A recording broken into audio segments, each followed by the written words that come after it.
इस गांव की एक ही रीत थी। सूरज डूबने से पहले चूल्हे जल जाने चाहिए और किवाड़ बंद हो जाने चाहिए, क्योंकि अंधेरा होते ही ये गांव इंसानों का नहीं बल्कि उसका हो जाता था।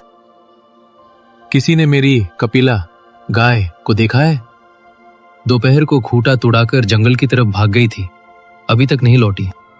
रामू, गाय की चिंता छोड़ और अपने घर की कुंडी लगा। आज अमावस की रात है। आज के दिन तो परिंदा भी उस जंगल की तरफ पर नहीं मरता। पर काका, वो मेरी रोजी रोटी है। अगर रात भर बाहर रही तो जंगली जानवर उसे चीर डालेंगे। जंगली जानवर? रामू, तू अभी भी अनजान बन रहा है। उस जंगल में जो रहता है वो मांस नहीं, रूहें नोचता है। हवाओं के रुख को देख, पत्तों की सरसराहट सुन। रति जाग चुकी है। महाराज, ये सब पुरानी बातें हैं। अब वो चुड़ैल कहाँ? पुरानी बातें? जाकर देख उस जंगल की मिट्टी को जो आज भी इंसानी खून से लाल है। 20 साल पहले उसे इसी चौपाल पर पत्थर मार मार कर मार डाला गया था, लेकिन उसकी तड़प और उसका बदला आज भी उसी काली झाड़ी के पीछे सांस ले रहा है। आज की रात खूनी है रामू, लौट जा, वरना कल सुबह तेरा सिर्फ नाम बचेगा।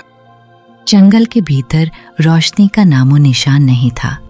रामू की लालटेन की पीली रोशनी जहां तक जाती, वहां पेड़ों की परछाइयां लंबी और डरावनी आकृतियां बनाती, जैसे कोई राक्षस बाहें फैलाए खड़ा हो। कपिला, ओ कपिला, कहाँ है तू? उसकी आवाज जंगल के सन्नाटे में टकराकर वापस आ रही थी। अचानक दूर कहीं एक सूखे पेड़ की टहनी टूटने की आवाज आई। रामू वहीं ठिठक गया। उसने लालटेन ऊपर उठाई। झाड़ियों के पीछे 2 चमकती हुई पीली आंखें उसे घूर रही थीं। पहले उसे लगा कि वो उसकी गाय है, लेकिन जैसे जैसे वो करीब गया उसे एहसास हुआ कि वे आंखें जमीन से 7 फीट की ऊंचाई पर थीं।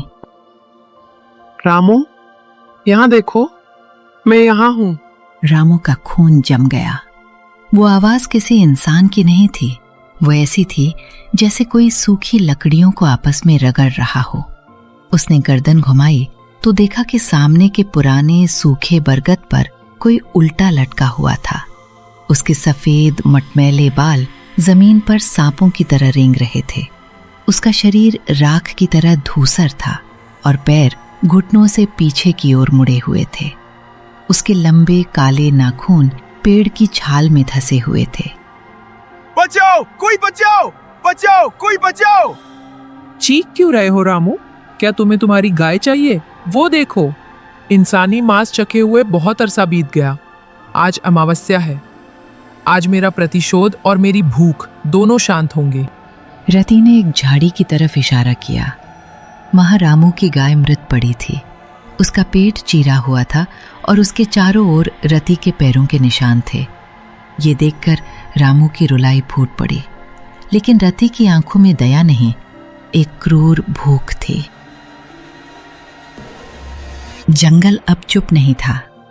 हवाएं चीखने लगी थीं और पेड़ों से खून जैसा गाढ़ा तरल टपकने लगा था। रामू अब रति के चंगुल में था और उसकी मौत का तांडव बस शुरू होने वाला था। इंसानी मांस चखे हुए बहुत अरसा बीत गया। आज अमावस्या है। आज मेरा प्रतिशोध और मेरी भूख दोनों शांत होंगे। मौत जब सामने खड़ी हो तो वक्त ठहर जाता है। रामू की आंखों में अपनी जिंदगी के आखिरी पल एक फिल्म की तरह घूम रहे थे, लेकिन रति को कोई जल्दी नहीं थी। उसे तड़प पसंद थी। जानते हो रामू, जब तुम लोगों ने मुझे पत्थर मार मार कर मार डाला था, तब मैंने भी ऐसे ही दया की भीख मांगी थी। मेरे एक एक अंग को तुमने तोड़ा था। आज मैं हिसाब बराबर करूंगी। मुझे छोड़ दो, मेरी छोटी बेटी है। रति माँ, रहम करो। रहम? रति मर चुकी है, अब सिर्फ ये चुड़ैल बची है।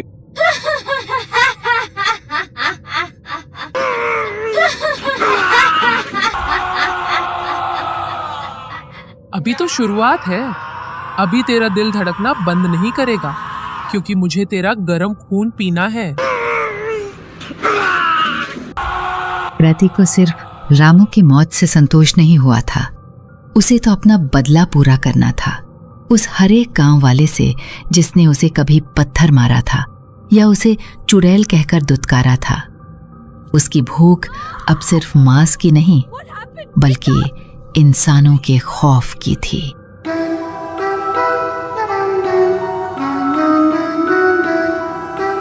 पिताजी, दरवाजा खोलो, मैं कपिला लेकर आ गई हूँ। मुझे डर लग रहा है।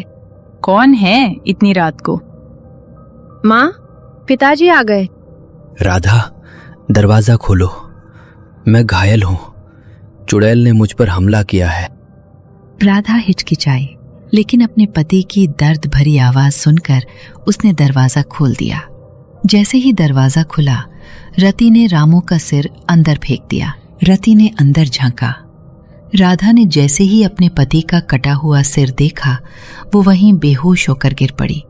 उसकी बेटी, जो अभी तक दरवाजे के पीछे खड़ी थी, अपनी माँ को गिरा हुआ और अपने पिता का सिर देखकर जम सी गई। उसकी आंखें खौफ से भर गईं। यही तो मैं चाहती थी, डर, चीखें।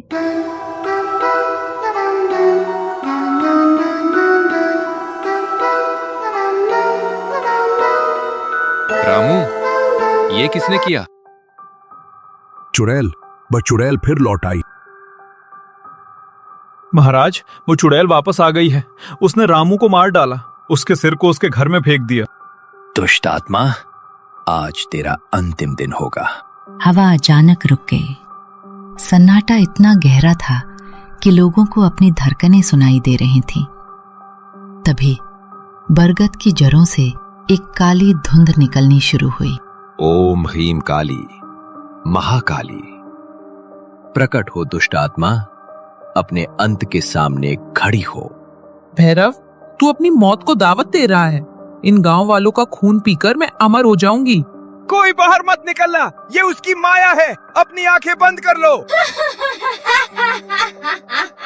देख भैरव, एक और बलि।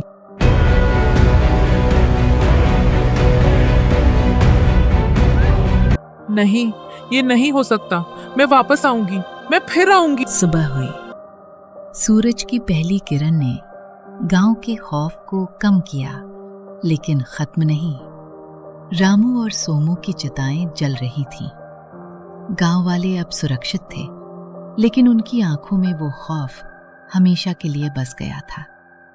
भैरव ने अपनी झोली उठाई और गांव की सीमा की ओर चल पड़ा। जाते जाते उसने एक आखिरी बार उस सूखे बरगद को देखा। बुराई कभी मरती नहीं, वो बस सो जाती है। जब तक इंसान के भीतर नफरत है, रति जैसी रूहें वापस आती रहेंगी।